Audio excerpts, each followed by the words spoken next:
nous sommes à nouveau devant ces passages. Particulièrement, nous allons méditer aujourd'hui dans les versets 6 à 9. Et nous avons déjà traversé quelques points importants dans notre considération des Galates. Ça fait 2 semaines qu'on n'est plus sur Galates. Et je pense que c'est important de faire quelques petits rappels de ce qu'on a déjà considéré. Nous sommes encore dans l'introduction large des Galates. C'est les premiers chapitres, les premiers versets. Et nous pouvons constater, nous avons pu constater que dans l'introduction à la lettre aux Galates, Paul, il va faire 2 choses différentes de ce qui a son habitude envers toutes les autres lettres. D'un côté, il va étendre dans sa présentation des éléments qu'il a l'habitude de présenter de manière très concise. Donc Paul, apôtre du Christ, c'est sa présentation et c'est fini. Ici, en Galates, il va étendre la présentation de son apostolat. Il va justifier, il va rappeler qu'il a été appelé personnellement par Jésus-Christ ressuscité lui-même, selon la volonté de Dieu. Et il va aussi étendre dans son introduction, au lieu de tout simplement mentionner l'évangile, il va donner une présentation qui va rester concise, mais qui est beaucoup plus large que ce qu'on trouve dans d'autres passages. Et donc, dès le départ, nous voyons clairement quelle est la préoccupation de Paul chez les Galates, quel est son objectif. Il va défendre son apostolat car il est sous accusation. Les personnes sont en train de se méfier de l'authenticité apostolique de Paul. Et ils sont en train de les faire pour convaincre cette Église que l'évangile présenté par Paul n'est pas le vrai, mais c'est plutôt pour conduire cette Église, ou ces Églises, cet ensemble d'Églises, à une autre compréhension de l'évangile. Et donc Paul, en faisant cette extension dans son introduction, son apostolat et la définition de l'évangile, il est en train déjà de préparer les terrains pour la thématique principale du texte. C'est différent de ce qu'il fait dans d'autres églises. Une autre différence criante, de l'autre côté, c'est l'absence des compliments. C'est la seule lettre de toutes les lettres de Paul où Paul, dans l'introduction, ne va pas insérer des actions de grâce, des prières joyeuses, des félicitations ou des compliments aux membres de ces églises dans la région de la Galatie. Et donc ça, c'est quelque chose qui est assez surprenant.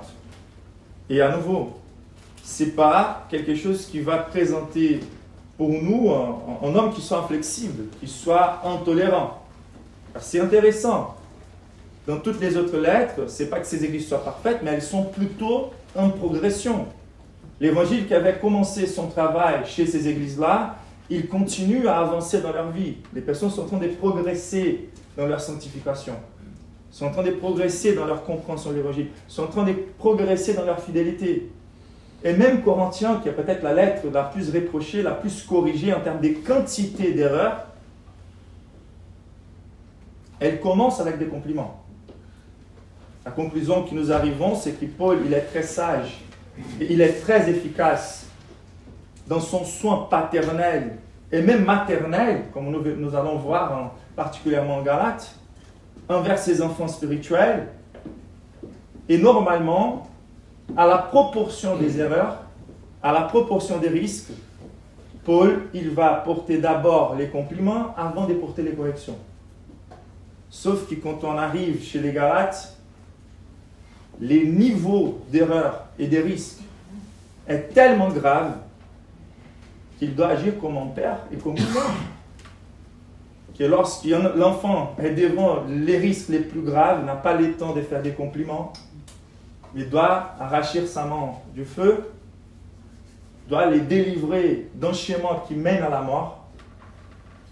Et ce qui fait la différence ici, c'est la proportion de risque auquel s'exposent les Galates. Quand les enjeux sont la gloire de Dieu et les saluts des êtres humains, comme c'est le cas chez les Galates, quand on est devant les risques de corrompre la compréhension essentielle de l'évangile, nous ne pouvons pas jouer. On n'a pas le temps de faire des compliments. Donc Paul, il va déborder dans un étonnement. Il va déborder avec un cœur passionné. Et donc, quand même, pour plus étonné et indigné qu'il soit Paul envers les Galates, nous voyons quand même une différence entre les sentiments qu'il a pour cette Église et les sentiments qu'il a envers les plus grands responsables pour les troubles dans cette Église. Donc, nous voyons dans ces versets que Paul est étonné envers les Galates, il est émerveillé, il est stupéfié avec les comportements des vrais chrétiens qui sont en train de se laisser conduire par des faux prophètes. En même temps, pour ce qui concerne les imposteurs ou les faux prophètes, Paul n'est pas tout simplement étonné, il est en train de prononcer les pires des jugements possibles. L'anathème, la malédiction. Donc ici, nous voyons quand même que les cadres du soin et de l'amour de l'apôtre Paul envers cette église-là qui est en cours d'égarement n'est pas de les disqualifier très vite. C'est une exhortation qui envisage leur retour et leur correction.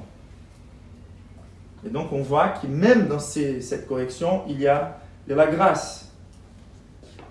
Et donc, même avec cette grâce évidente, Paul, il reste néanmoins étonné. Il laisse déborder son étonnement envers ses enfants spirituels. Il abandonne les formalités littéraires de sa lettre. Il abandonne cette manière formelle d'écrire une lettre pour rompre avec la présentation de l'évangile et passer directement à l'exhortation. C'est comme si Paul, il était en train de permettre que la peine soit une expression vive de ses sentiments, de ses émotions. Et c'est ça qui fait, comme on a déjà vu, les travaux de l'apôtre Paul, que ces lettres soient considérées comme un style littéraire particulier, car elles sont faites pour remplacer sa présence. Sa présence en tant que guide spirituel, en tant que père spirituel, en tant qu'ambassadeur du Christ, en tant que quelqu'un qui aime ses enfants spirituels et qui veut qu'ils progressent dans la vérité. Donc l'importance de l'exhortation passionnée, du débordement d'affection, même de cette manière, par la manifestation de son étonnement.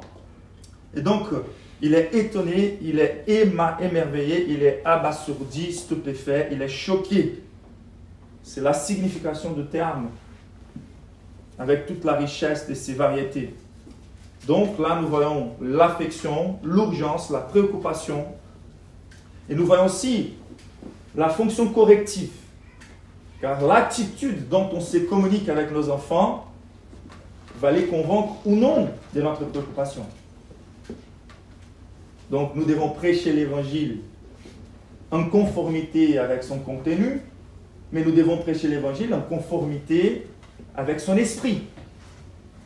Un prédicateur ne peut pas être qu'un professeur, quelqu'un qui va transmettre des informations. Il est là pour être un représentant authentique, quelqu'un qui soit capable de sentir dans son cœur les mêmes affections qu'il ressent les Christ envers l'église de la Galatie. Et tout comme Dieu est étonné avec cette église, Paul est étonné avec cette église. Une église qui a vécu tellement de privilèges, qui avait été appelée directement par Jésus-Christ. Une église qui avait compris la vérité, reçu la vérité de l'apôtre Paul lui-même, quel privilège, et qui se laisse guider par des faux enseignements. Donc, Dieu est étonné, Jésus est étonné, Paul est étonné. Et donc nous voyons vraiment la fonction corrective. Lorsque nos enfants marchent vers quelque chose de dangereux, on ne va pas dire « il ne va pas vers ce côté-là ». Il est au bord d'un précipice, on ne va pas dire « attention, il y a un précipice ». Il faut qu'on soit passionné. Notre amour s'affiche par la préoccupation, par l'exhortation, par la correction. Donc il faut qu'on fasse attention au Dieu de la tolérance de notre génération, qui va suggérer que nous ne pouvons jamais corriger les personnes avec un discours enflammé. Nous pouvons, dès le départ, penser à deux leçons évidentes. La tolérance à tout prix n'est pas la forme la plus élevée d'amour. Il faut que ça soit clair. La tolérance à tout prix n'est pas la forme la plus élevée d'amour. La tolérance doit être proportionnelle au risque de la privation du bien. Donc bien sûr que parfois, ça peut être sage de commencer par des compliments et passer à la correction. Mais parfois, on n'a même pas les droits, si nous aimons vraiment les personnes, en considérant les enjeux et les risques, de tolérer certaines choses. Donc progressivement, nous devrions ne pas tolérer ce qui portera inévitablement au mal. Et certaines tolérances pratiquées dans nos jours devraient plutôt être en train de nous étonner. Il y a des choses par rapport auxquelles nous sommes ravis, comme l'église des Corinthiens au chapitre 5, là où il y a cette église qui est orgueilleuse, ravie d'avoir la capacité de pardonner un homme qui dort avec la femme de son père. Et Paul est en train de dire, c'est pas bon votre orgueil. Vous croyez être plus miséricordieux que Dieu, mais même les païens ne font pas ça. Que cet homme soit excommuniqué de cette église à cause de son immoralité sexuelle. Donc il y a des choses qu'on devrait plutôt développer un étonnement aujourd'hui dans la société et que nous sommes plutôt en train de tolérer. Et il y a même dans des églises des choses qui devraient être étonnantes pour nous et que nous sommes en train de tolérer. La manière dont on gère la maison des dieux aujourd'hui, les choses qu'on pratique dans des églises aujourd'hui, quand on compare aux principes clairs des Écritures, devraient plutôt nous étonner. Et la manière dont on tolère surtout les faux prêtres, les imposteurs, ça devrait être étonnant pour nous. En première leçon, la tolérance à tout prix n'est pas la forme la plus élevée d'amour. La 12e leçon que nous pouvons tirer, c'est que la tolérance, la co-belligérance ou la flexibilité très large n'est pas les moyens les plus efficaces de conduire ou préserver les personnes dans la vérité. C'est-à-dire, parfois on est en train de penser, non, il faut qu'on soit toujours en train de contourner les choses, être un peu plus flexible. Si nous voulons vraiment conduire les personnes à la vérité, il faut qu'on soit plus patient. Et nous sommes toujours en train de tolérer, tolérer et tolérer. Et nous avons l'impression que les plus on tolère, les plus des chances on se donnerait, et on donnerait à la personne de rester plus proche, et d'un moment donné, arriver à la vérité. Il y a un discours du mouvement émergent d'église dans la génération qui va dire qu'il faut que la personne sente qu'elle appartienne avant de croire.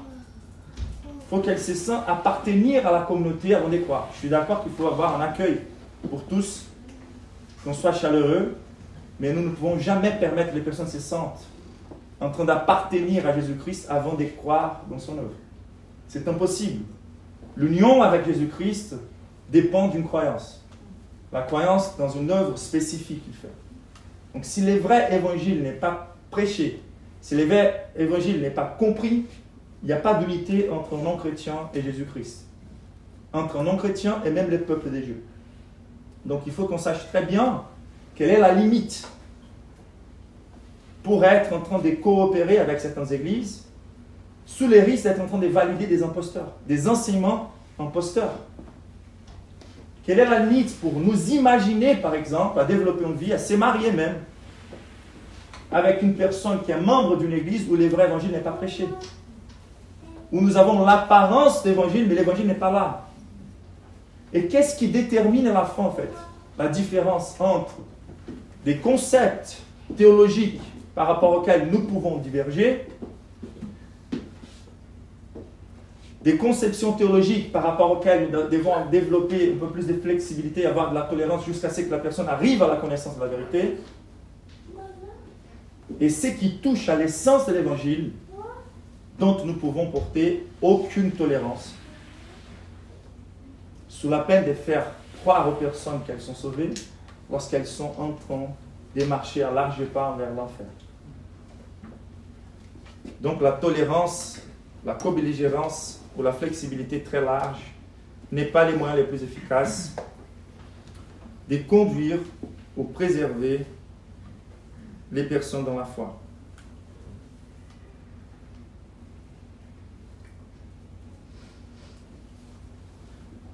Et donc nous sommes en train de tolérer ce qui devrait nous étonner, ce qui étonne Dieu lui-même et ce qui étonne l'apôtre Paul. Et surtout, quand on considère les tolérances exercées dans la génération, notre condition devient tellement corrompue, attention à ce que je vais vous dire, ça peut être un peu confus, nous sommes tellement influencés par notre génération que notre condition actuelle, c'est plutôt de nous opposer aux affections bibliques, tellement que nous sommes plus étonnés avec l'étonnement de Paul plutôt que d'être étonnés avec les choses qui étonnent à Paul. Je vais répéter, aujourd'hui nous sommes plus étonnés avec l'étonnement de Paul qu'étonnés par les choses qui étonnent Paul. Surtout quand on considère la corruption de l'évangile telle qu'elle se passe dans l'église des Galates. Car ce n'est pas la manifestation la plus monstrueuse d'un faux évangile. Chez les Galates, c'est le vrai évangile plus un peu plus d'effort envers la sanctification. Un peu plus d'effort dans nos emphases envers les sacrements. De faire des sacrements quelque chose de tellement important à point de rendre un sacrement synonyme du vrai salut. Je vous rappelle, les judaïsants n'étaient pas en train de renier les Christ et l'évangile du Christ, ils étaient en train de dire Christ, toute seule avec son œuvre, n'est pas suffisant. Vous devez, en plus de Jésus-Christ, vous consacrer à nouveau à l'observation de la loi et vous faire circoncire. Donc si nous rentrons dans certaines églises, on a l'impression qu'on est sous l'influence judaïsante, qui vont mettre beaucoup d'emphase, par exemple, dans les sacrements, ou mettre beaucoup d'emphase dans les légalismes, l'observation de la loi, et mettre beaucoup d'emphase dans notre performance, dans notre comportement. Cela devrait nous étonner. Et nous avons plutôt l'impression que c'est plutôt des outils qui vont m'aider à plaire encore plus les cœurs de Dieu. Et Paul est étonné. Donc si nous devons déjà être étonnés avec cette forme qui semble être la moindre déviation du vrai évangile, combien plus lorsqu'on est devant ces autres versions de l'évangile qui nous apparaissent aujourd'hui dans les églises et qui nous disons on ne peut pas faire des jugements. Il faut être tolérant. C'est juste une porte d'entrée envers la foi. Il y a une seule porte d'entrée envers la foi, c'est l'évangile de Jésus-Christ pur, tel qu'est défini et présenté par les apôtres. Je ne suis pas en train de nier que des personnes peuvent se convertir même dans ces environnements. Mais ce qui les a sauvés n'a pas été la stratégie de présenter l'évangile le plus cool pour les jeunes, un spectacle de musique au lieu de la solennité de l'évangile. Les personnes qui vont vraiment se convertir dans ces milieux-là, ce sont des personnes qui ont vraiment compris le vrai évangile. Et plutôt plus tard, vont chercher une église qui puisse représenter l'évangile de manière plus fidèle. Et donc il y a des choses que nous tolérons aujourd'hui qui devraient plutôt nous étonner. Et nous sommes plutôt étonnés avec l'étonnement de Paul envers ces choses-là. Et donc la vérité pour nous, c'est que la moindre déviation de l'évangile, du seul et vrai évangile, est quelque chose d'étonnant. Et là, je suis en train de partir d'un point de départ où je me retrouve plutôt avec vous. Je dois comprendre un peu mieux ces choses-là, car parfois c'est difficile d'avoir ces sentiments dans mon cœur. Cet étonnement.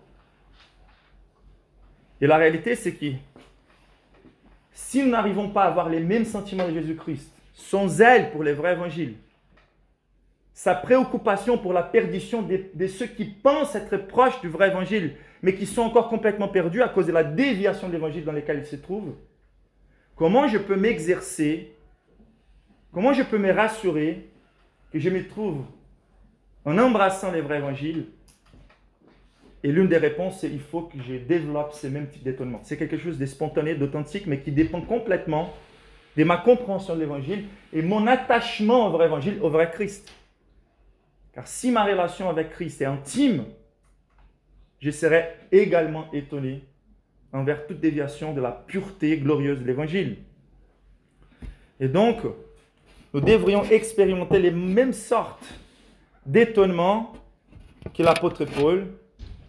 Nous devrions comprendre tellement bien l'Évangile, s'attacher tellement à l'Évangile apostolique, car nous n'allons jamais trouver une sécurité plus ferme pour notre foi jusqu'à ce que nos affections ne soient pas dominées par notre attachement au vrai Évangile. Et donc pourquoi, c'est la question qu'on a posée, la moindre déviation du seul et vrai Évangile est étonnante. Et c'est par cet exercice-là que nous allons, par la grâce de Dieu, nous approcher des bonnes affections envers l'Évangile. Donc la première chose qu'on a considérée, c'est que la moindre déviation du seul et vrai Évangile est étonnante par son aspect rusé et trompeur.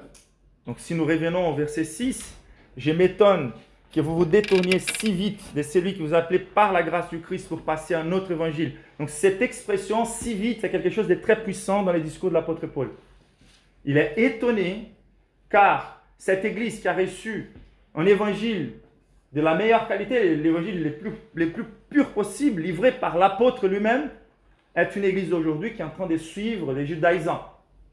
Donc si vite par rapport à l'enseignement qu'ils ont reçu, à la présence de l'apôtre Paul lui-même, qui n'a pas été longtemps avant leur déviation.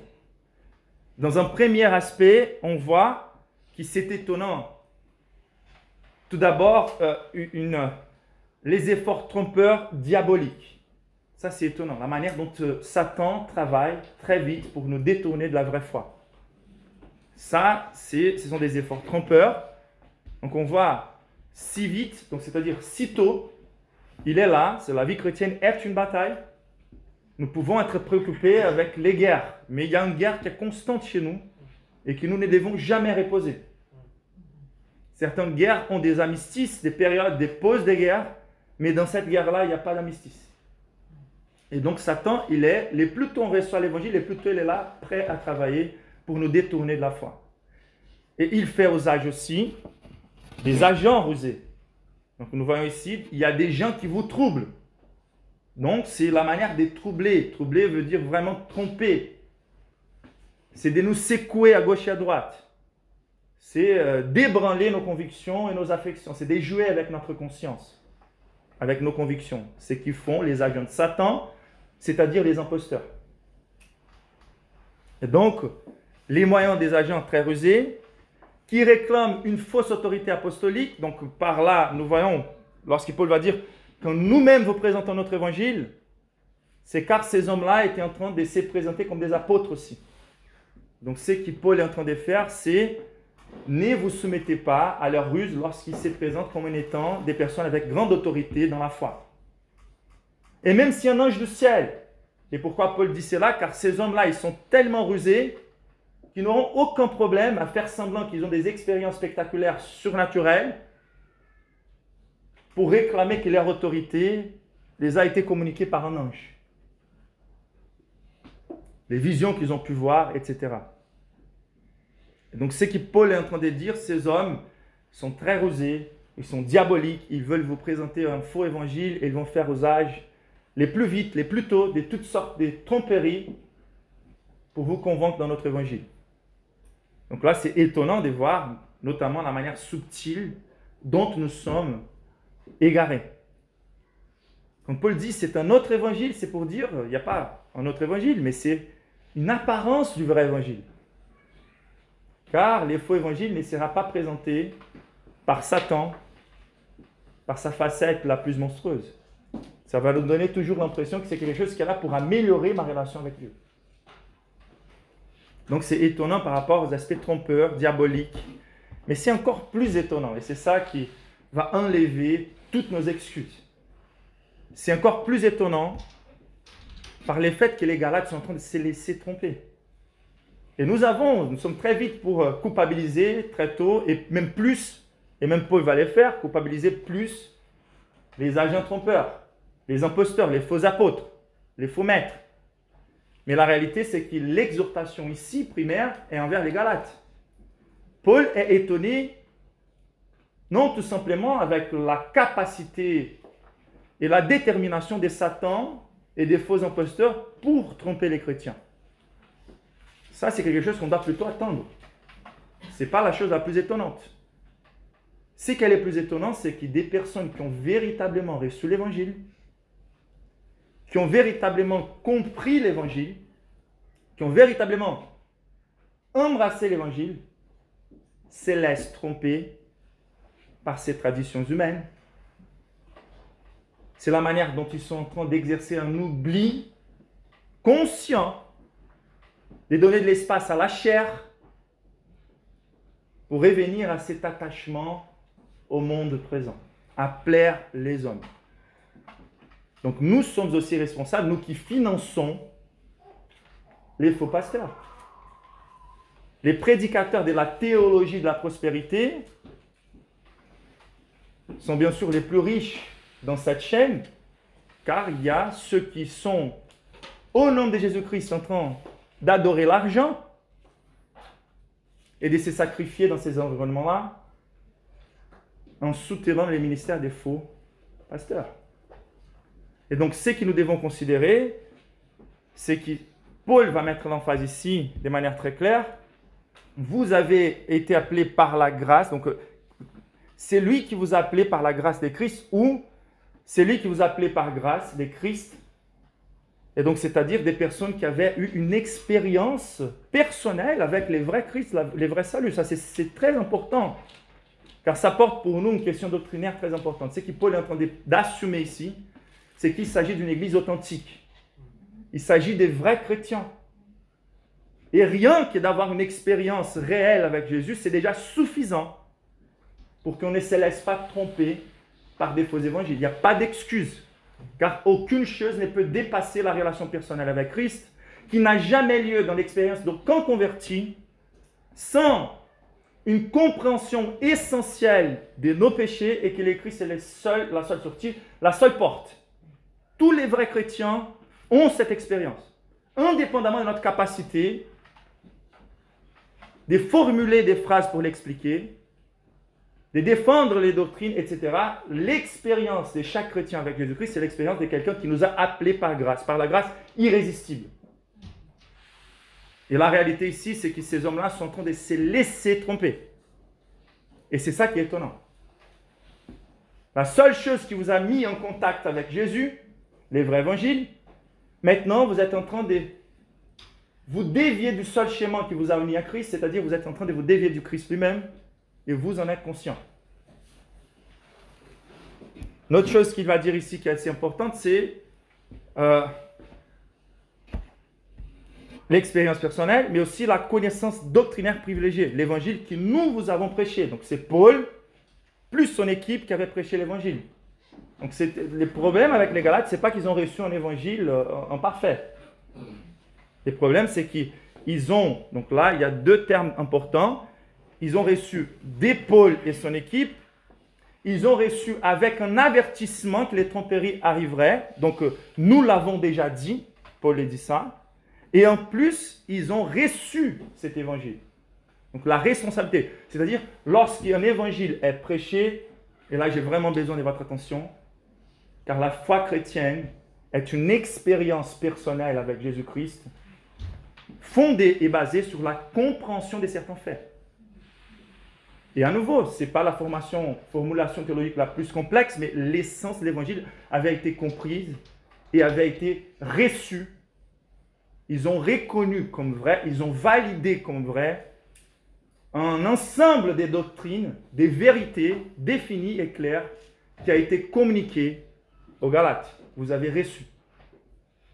Donc l'étonnement de Paul, plus grand qu'avec l'étonnement de la capacité de tromperie, c'est l'irresponsabilité de ces chrétiens de se laisser tromper. Ça, c'est le premier point. C'est un exercice charnel et étonnant. Un exercice d'oubli conscient des choses qu'on a déjà crues, qu'on a déjà reçues et qui sont les fondements de notre relation avec Jésus-Christ. Et donc, c'est un exercice d'oubli doctrinaire, mais aussi un exercice de mépris. Et ça, c'est quelque chose qui nous a amené au deuxième point. la moindre déviation du seul et vrai évangile est étonnante car cela représente un mépris direct de la personne de Dieu et particulièrement du Christ. Donc ici, c'est celui qui vous a appelé par la grâce. Donc ce n'est pas tout simplement un détournement d'un enseignement. C'est les détournements, c'est les tourner du dos envers Jésus-Christ lui-même, envers Dieu lui-même. Et donc on a parlé de ces détournés-là, c'est une désertion militaire. C'est, à nouveau, ils sont en voie de désertion ou en voie d'apostasie, si on peut imaginer. C'est comme s'ils étaient en train de mettre les maillots de l'équipe opposée. Donc il y aura toujours, il n'y a pas de terrain neutre dans la vie, dans l'histoire de l'humanité. Il y a la descendance du serpent, la descendance de la promesse ou du salut. Et pendant toute l'histoire de l'humanité, on ne va jamais trouver un terrain neutre. Soit on est dans l'équipe des Satan, des rebelles, soit on est dans l'équipe des dieux.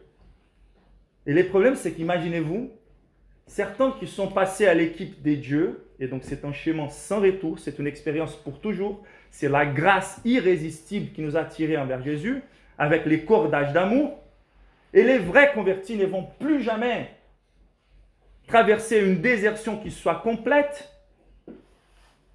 Ils peuvent, d'une manière temporelle, s'éloigner, s'égarer, mais plus tôt ou plus tard, ils vont revenir. Et Paul, il est plutôt en train d'assumer cette réalité pour les chrétiens de Galatie. Vous avez été appelés efficacement par Jésus. Et c'est ça qui est le plus étonnant. Et donc, l'illustration n'est même pas, attention, celle de mettre les maillots de l'autre équipe. C'est pire.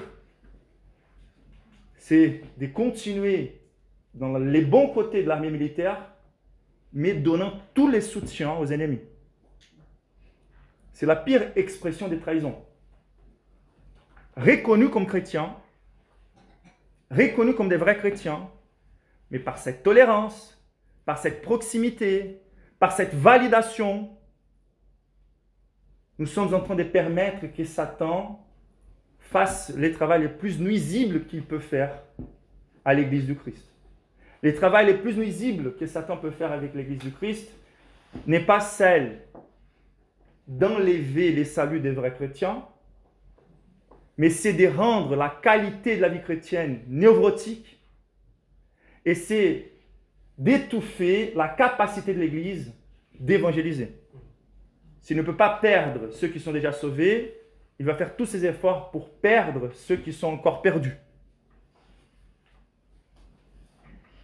Et nous, les chrétiens tolérants envers ceux qui prêchent les faux évangiles, nous sommes en train de faire promouvoir non les royaumes de Dieu, mais l'agence de Satan entre nous. C'est la désertion militaire. Mais cet aspect est encore plus étonnant quand on considère la relation individuelle de chaque chrétien avec Dieu, avec Christ. C'est une relation paternelle de Dieu envers nous, c'est une relation maritale du Christ envers nous. Et nous savons, les chrétiens, les vrais chrétiens qui ont déjà eu la moindre relation authentique avec Jésus, l'a trouvé, les moments de sa conversion, comme l'époux parfait, l'être le plus aimable. C'est lui qui a prouvé son amour pour nous de la manière la plus merveilleuse possible. C'est lui qui a pardonné nos fautes en donnant sa propre vie pour nous.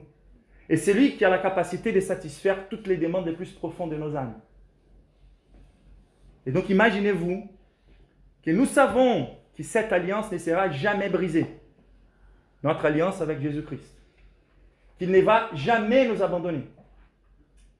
Que plus tôt ou plus tard, nous allons nous repentir de nos péchés, de nos fautes, de notre proximité avec les faux évangiles, les fausses idoles. Et nous allons être trouvés dans la pire des hontes. Donc c'est l'exhortation de Paul à l'époix de nous rappeler quelle honte. Car un jour tout cela sera rendu public. Plus tôt, plus tard, tout cela sera rendu public. Et tu seras trouvé en plein adultère devant Christ et son peuple. Et donc Paul, il est ici en train de faire, de rappeler à notre conscience que notre relation intime avec notre mari, notre époux parfait, il est juste là à l'attente. Et nous sommes en train de pratiquer les pires des adultères, la pire des trahisons. c'est de prendre notre relation intime avec Jésus, mépriser ce qu'il est, tout ce qu'il a fait pour nous, et embrasser un autre moyen pour nous trouver l'évangile. Un faux évangile, la performance personnelle. C'est l'adultère spirituel devant lequel nous sommes. Et donc voilà pourquoi c'est tellement étonnant, car non seulement nous sommes en train de tourner les dos envers Jésus-Christ, car c'était dans l'évangile que Jésus-Christ a manifesté son plus grand amour pour nous et sa totale amabilité, et en même temps, sans l'évangile, nous ne pouvons pas rester dans la présence de Christ. Et donc, la moindre déviation de l'évangile, c'est de tourner les dos contre notre époux parfait. Donc, c'est les poids de cette honte qui devrait s'emparer de nous. Et c'est ça que Paul est en train de faire. Paul, il est en train de dire, regardez l'amour du Christ pour vous. Regardez comment il vous a attiré avec ses cordages d'amour. Regardez quelle intimité il a développée avec vous. Et maintenant, vous tournez les dos contre son amour, contre son sacrifice, pour embrasser vos performances, vos œuvres, pour s'attacher au Dieu de ces mondes, de ces siècles, pour plaire les hommes. Et donc Paul, quelle est la réaction naturelle, spontanée? C'est tout simplement stupéfait, étonné. Comment pouvez-vous mépriser un être si aimable qui a tellement fait pour vous et l'échanger pour n'importe quelle autre sorte d'idole qui est infiniment moins aimable, moins digne, moins appréciable que lui? Stupéfait. Comment les chrétiens qui ont déjà goûté l'intimité avec Christ peuvent les rejeter.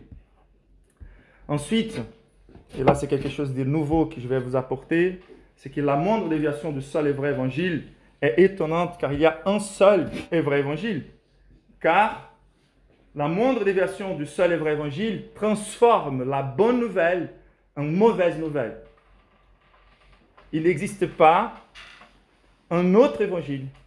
Il n'existe qu'un seul évangile, une seule bonne nouvelle, et c'est l'évangile du Christ. Donc les moindres changements enlèvent l'essence même de la bonne nouvelle. Donc les versets 6 et 7, Paul va dire, « Je m'étonne que vous vous détourniez si vite de celui que vous appelez par la grâce de Christ pour passer à un autre évangile. » Ce n'est pas qu'il y ait un autre évangile, mais il y a des gens qui vous troublent et qui veulent déformer l'évangile du Christ. À nouveau, les faux évangiles sont méchants et nuisibles par nature et par leur agence. Par nature, dans quel sens? Là, il commence en disant un autre évangile. À nouveau, c'est plutôt l'apparence d'évangile. C'est l'aspect trompeur. C'est de ne pas se manifester par sa pire version.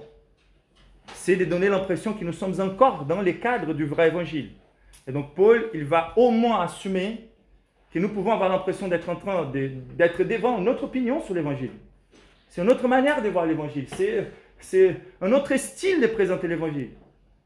Mais la vérité, c'est que nous sommes devant quelque chose qui est autre que l'évangile.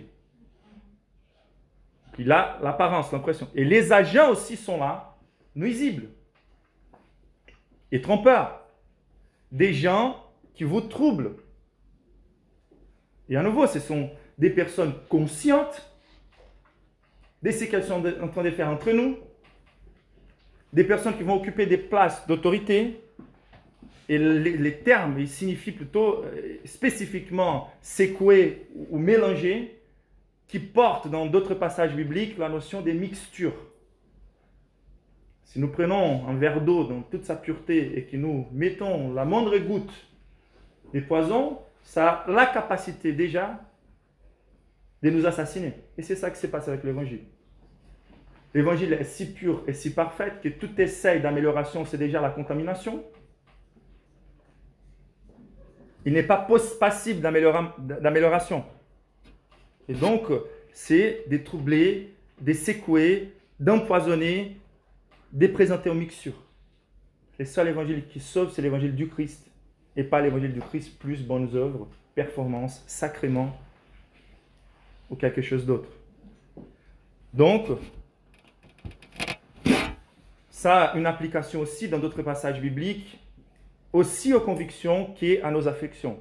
Et ça, c'est la caractéristique des faux prophètes. Ils jouent avec notre conscience. ils vont donner plutôt l'impression, ok, vous avez commencé avec Christ. Mais si vous ne rajoutez pas avec Christ un engagement, avec une ère de notre Église, de prendre l'activité ou la responsabilité de faire ceci ou cela, si vous n'êtes pas là pour faire la roue tournée, pour l'agenda très lourd de notre Église, si vous n'êtes pas là en train de suivre nos traditions particulières, si vous ratez la 50e semaine de la bénédiction ou les mercredis du réveil, vous ne serez pas bénis. Si vous n'êtes pas là pour les cultes des consécrations, c'est pour ça que vous n'êtes pas bénis. Si vous n'avez pas été guéri de votre maladie, c'est car votre foi est petite.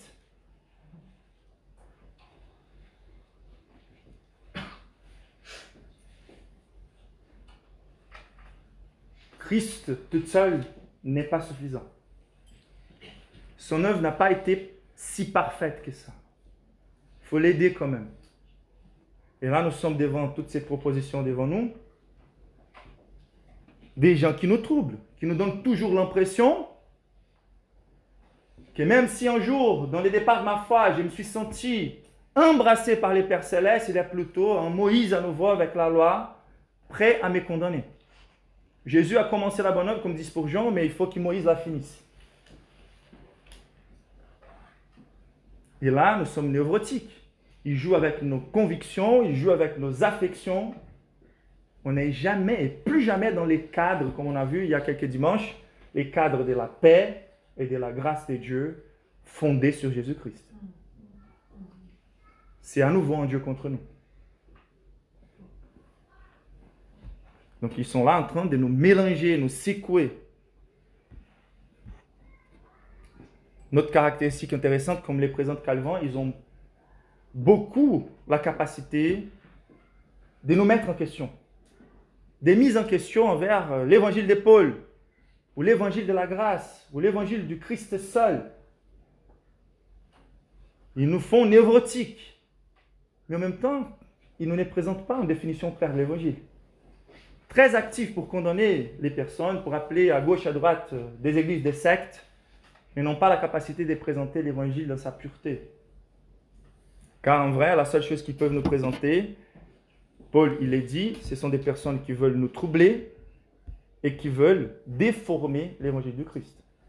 Donc leur évangile n'a pas d'authenticité, d'originalité. Leur évangile est un évangile parasitaire qui n'est pas le vrai évangile, mais qui doit faire usage des termes chrétiens. Et je vous rappelle, il ne suffit jamais de faire usage des bons termes chrétiens. Il faut que nos termes chrétiens soient remplis de significations selon la description biblique. Qu'est-ce que cela signifie de dire gloire à Dieu à gauche et à droite? Quand est-ce que gloire à Dieu est utilisé dans la Bible? C'est pour quel type de victoire? Pour quel type de progrès? Qu'est-ce qu'un vrai témoignage? C'est l'amélioration des circonstances de ma vie? Parfois oui. Mais est-ce que ce n'est pas les progrès en sanctification et parfois la capacité d'endurer les souffrances sans se corrompre? Comment on définit l'évangile est plus important que de tout simplement utiliser les termes évangile. Car je vais vous dire, il y a pas mal d'églises qui disent être centrées sur l'évangile, mais on a plutôt l'impression qu'on est dans un spectacle musical que d'être devant la gloire du vrai évangile. Et donc, c'est la perversion, c'est de déformer, c'est de renverser l'évangile. Et là, ça s'applique parfaitement au cas des Galates.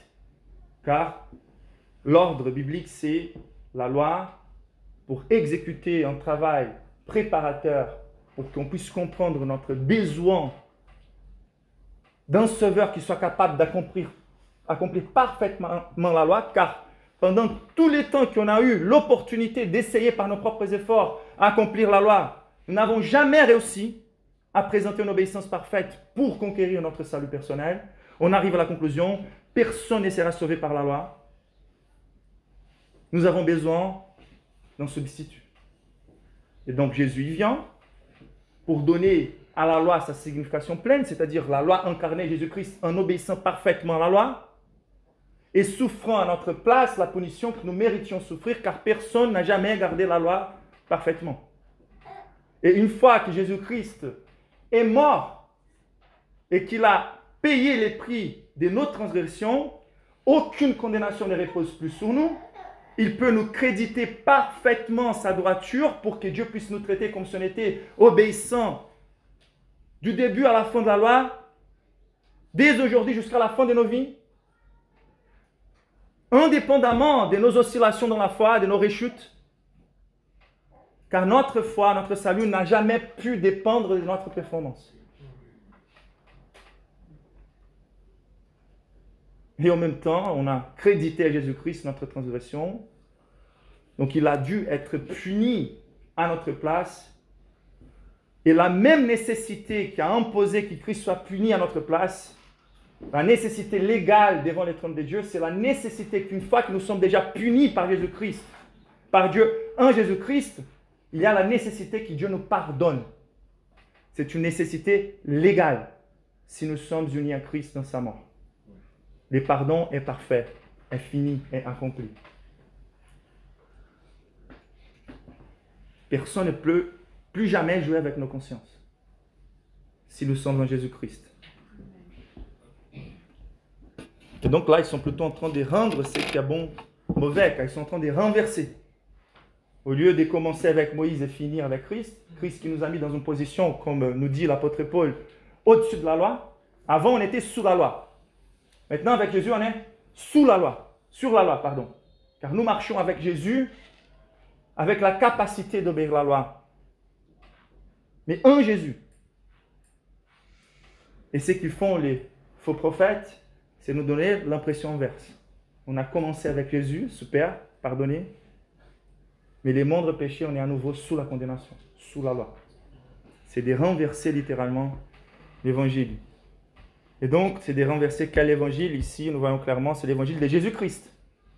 L'évangile de Jésus-Christ, c'est ça que Paul est en train de dire. Donc, importance capitale de connaître bien l'évangile du Christ. Donc, juste pour vous donner quelques exemples, j'aimerais que vous soyez avec moi à nouveau, revenez avec moi sur les versets 3. Ce que nous voyons ici, c'est la présentation la plus concise qu'on puisse imaginer de la part de l'apôtre Paul. Et remarquez comment, avec une explication si concise de l'évangile, nous sommes déjà capables et en mesure de refuser plusieurs faux évangiles qui ont l'apparence du vrai évangile.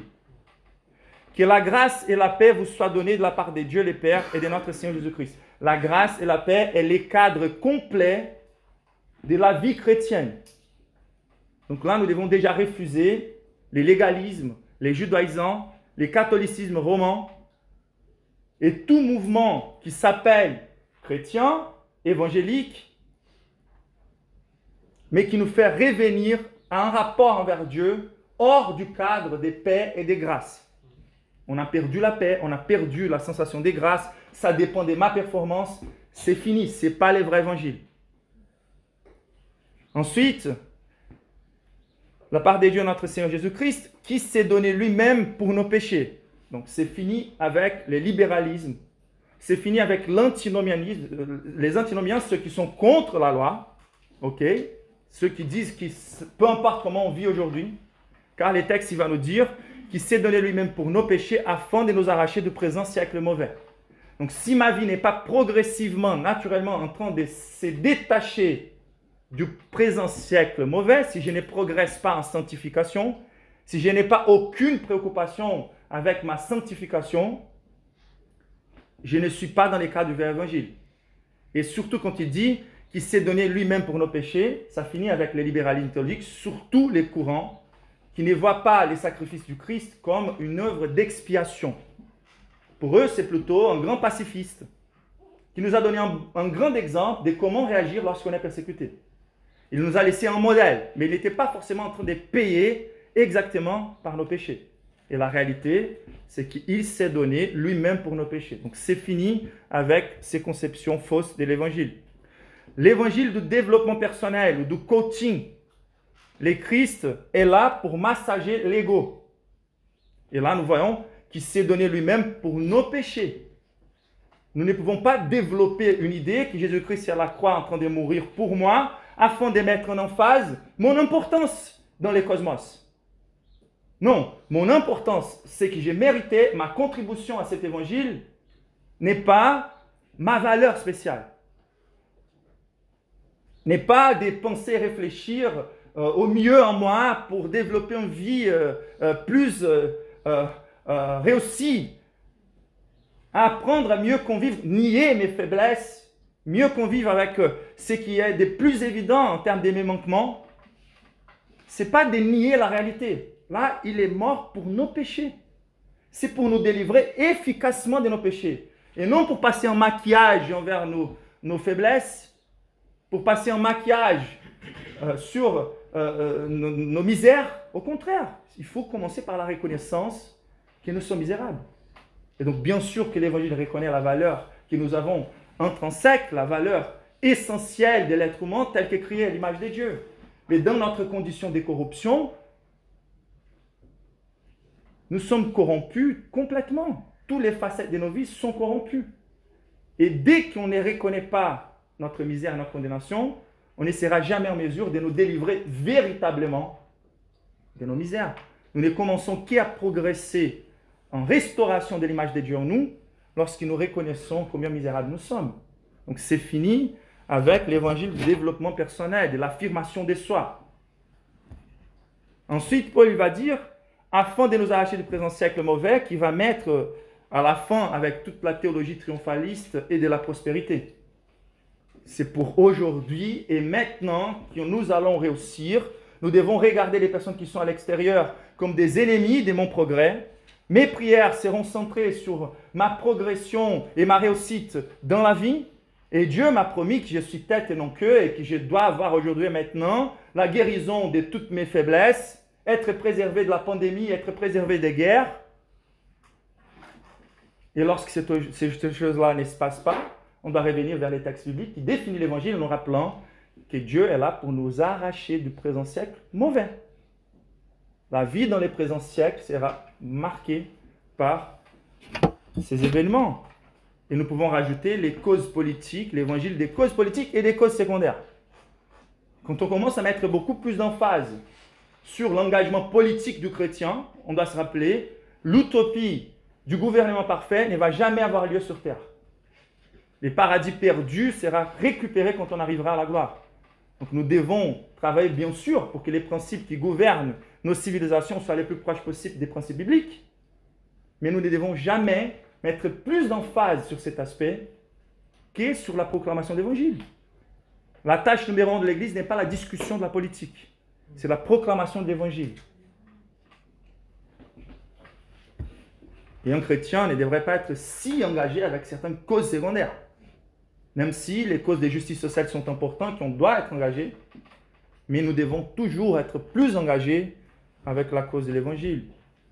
Selon la volonté de notre Dieu et Père. Donc la souveraineté de Dieu affichée, donc c'est fini avec le pélagianisme, c'est fini avec l'arminianisme, qui sont quelque part les fondements et les racines, pour toute la chaîne catholique aussi, des saluts ou maintien du salut par les œuvres. On enlève la gloire exclusive à Dieu dans notre participation. Donc par là, je vous ai pris 2 versets, 3 et 4. Présentation du vrai évangile. Aucune excuse pour nous pour tolérer ou embrasser aucun de ces autres contrefaçons de l'évangile. Étonnement envers ces choses, plutôt, de notre part.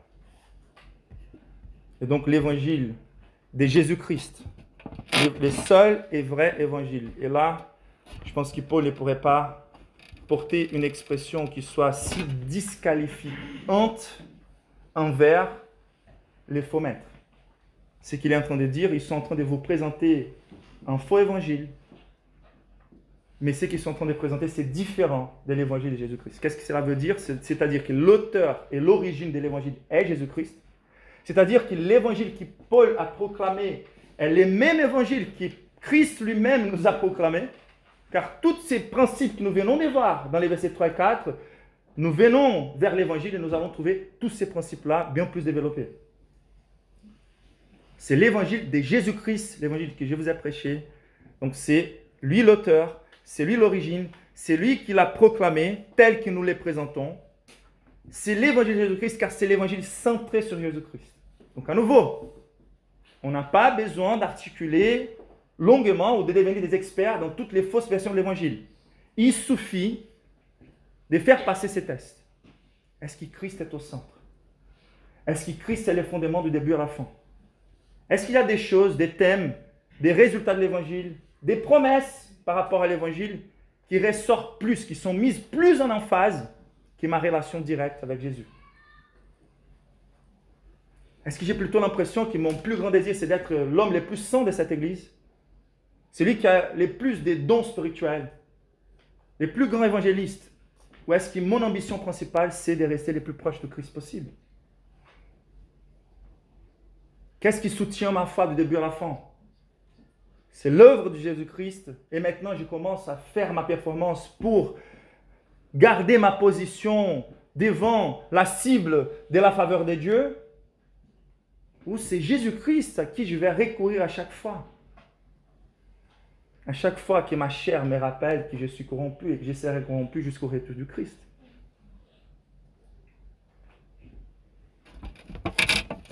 Combien vite j'ai la capacité de saisir son pardon.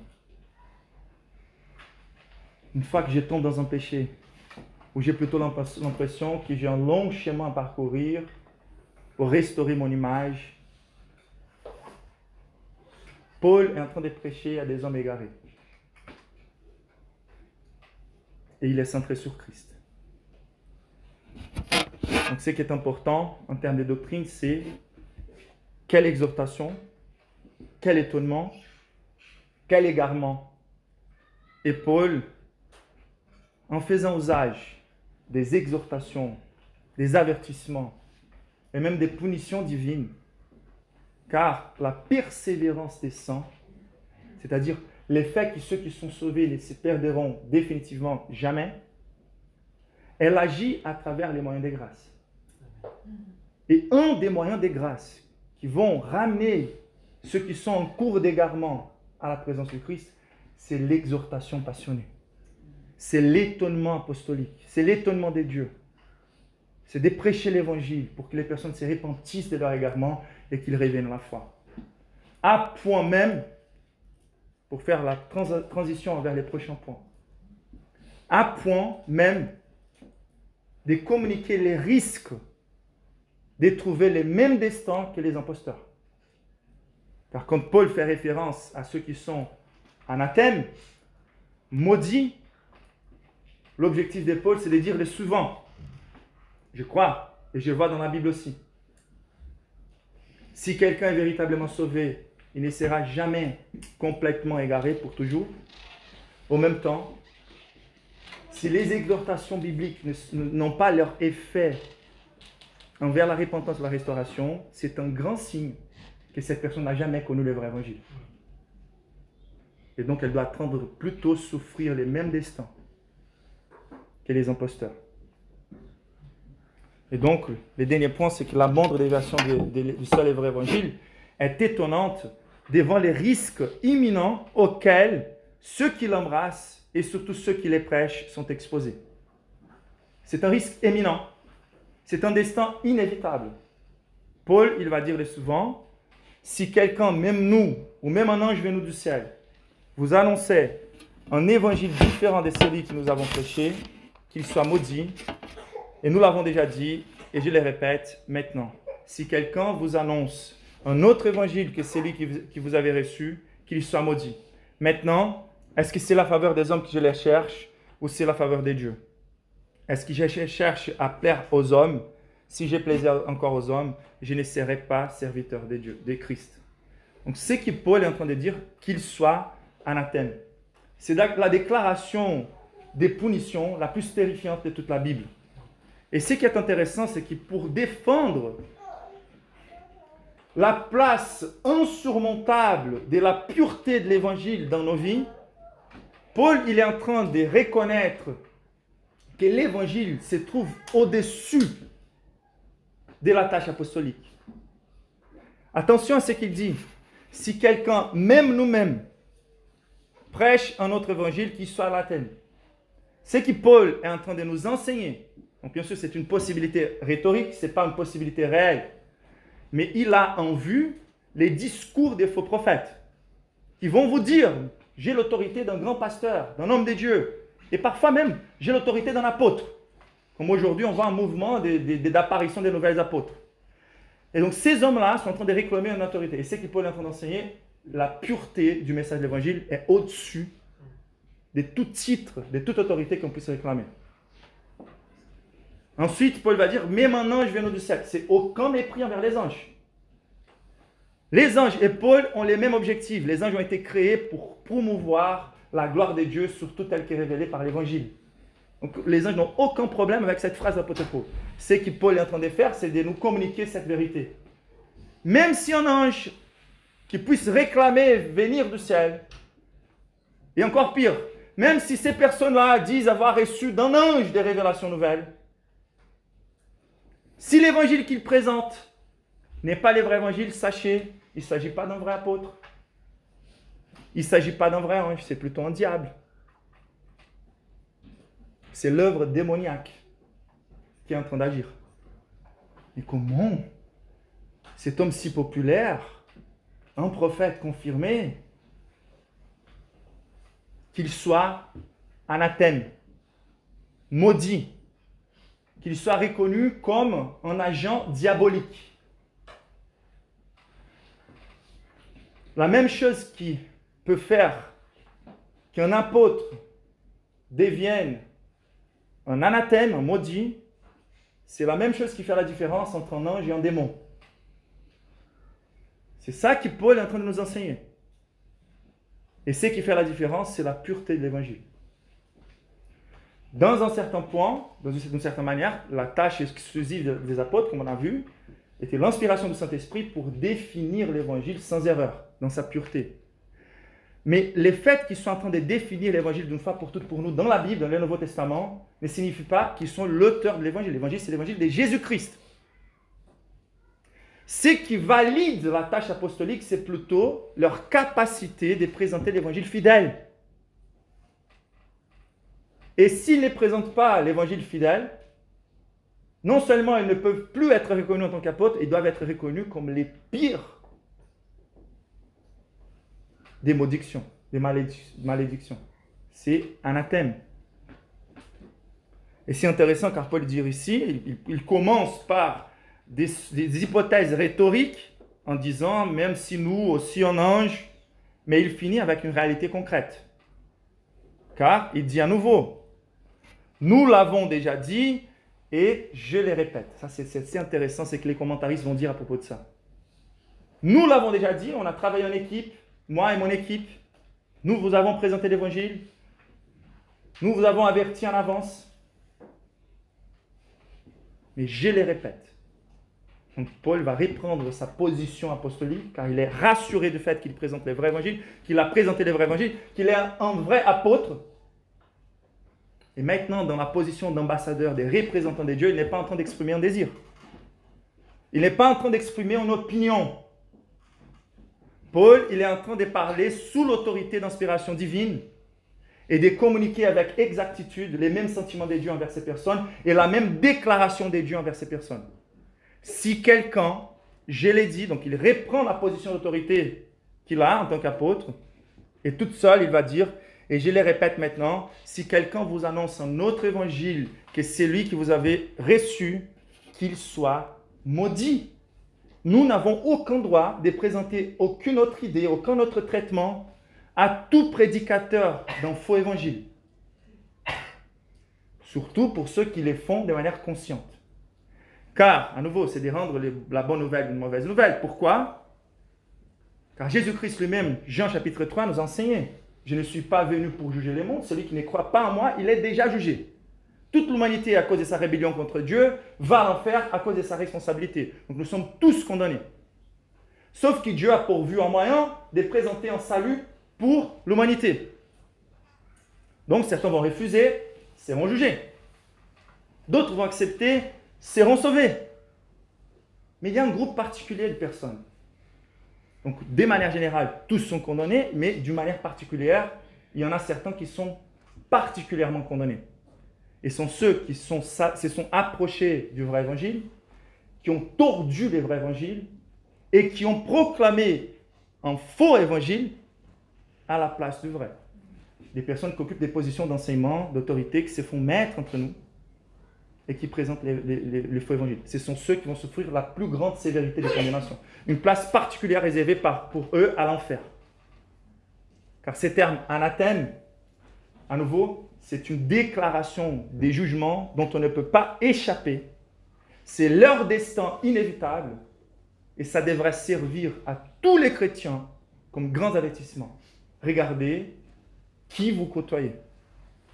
Regardez quel type de mouvement vous êtes en train de contribuer à leur promotion. Et donc Paul, le terme anathème vient dans notre terme hébraïque, érem, qui signifie dévoué à la destruction. Ça nous rappelle des nations qui étaient si particulièrement corrompues qu'on ne pourrait préserver aucun élément, car tout était considéré comme contaminé par Dieu, donc complètement dévoué pour la destruction, totalement détruit. Regardez l'impact pour l'évangile. C'est l'enseignement principal pour nous. Les holocaustes, les offrandes particulières pour expier les fautes de l'Ancien Testament. Des sacrifices, certains seraient brûlés et mangés. D'autres seraient complètement brûlés, sans aucune chose à profiter. Il y a une personne qui a dû subir cette condamnation à notre place. C'est Jésus-Christ. Il a dû boire jusqu'à la dernière goutte de la colère de Dieu contre nous. Il a été complètement brûlé par la colère de Dieu qui devrait nous consommer. La seule chose qui reste pour ceux qui rejettent le Christ, c'est d'être complètement dévoués à la destruction, et particulièrement ceux qui prêchent un faux évangile, car ils sont en train d'enlever de notre compréhension la réalité que tout a déjà été payé par notre Seigneur et Sauveur Jésus-Christ. J'espère qu'à cette hauteur, on soit plus capable de raisonner avec Paul, de partager ses affections, qu'on soit plus capable de comprendre quelles ailes on devrait avoir pour l'œuvre parfaite de Jésus-Christ, pour les vrais évangiles, et que nos affections soient en harmonie avec l'affection divine. Car les ailes paternelles de Paul, c'est de prendre ces personnes égarées et de les faire revenir au cadre de la paternité, de la grâce de Dieu, de la douceur de la relation avec Christ, comme nous allons voir pour la suite dans la lettre de Paul aux Galates. Je vous invite à vous lever pour que nous prions ensemble.